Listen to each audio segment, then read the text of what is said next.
Okay, riff number 17. I refer to this as a mixo blues riff, and what that means is that it's partially mixolydian mode, partially blues scale, but whatever you want to call it. If you don't understand that kind of music theory quite yet, don't worry about it, but it's a really common riff. You've heard it in a lot of solos. It tends to sound a little bit bluesy, a little bit boogie-ish. You certainly have heard B.B. King do this, you've heard ZZ Top do this, you've heard Stevie Ray Vaughan, Eric Clapton, Jimi Hendrix, Eddie Van Halen, and all kinds of other people. All right? What we're going to do, once again, we're going to start in the main pentatonic scale pattern at the 5th fret. I'm going to start on the 3rd string, 5th fret. That note is C.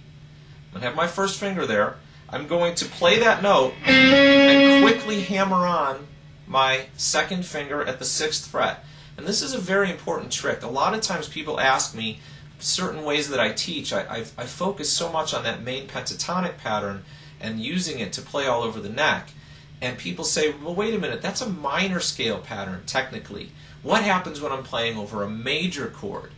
And this is a really cool trick to get past that while still being able to use the most common scale pattern of all, the main pentatonic scale pattern.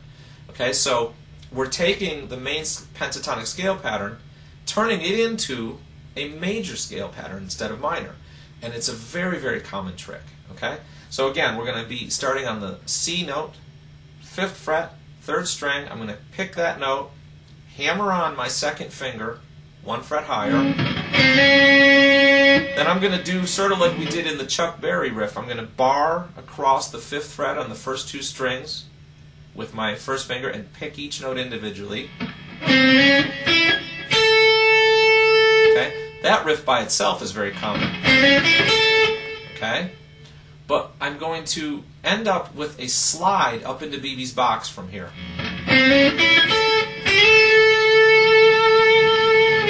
Okay? What I did here, I did those first group of notes.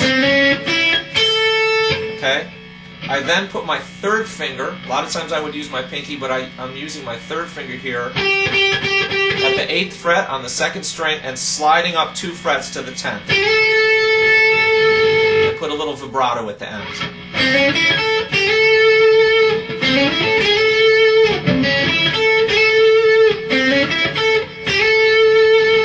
Okay?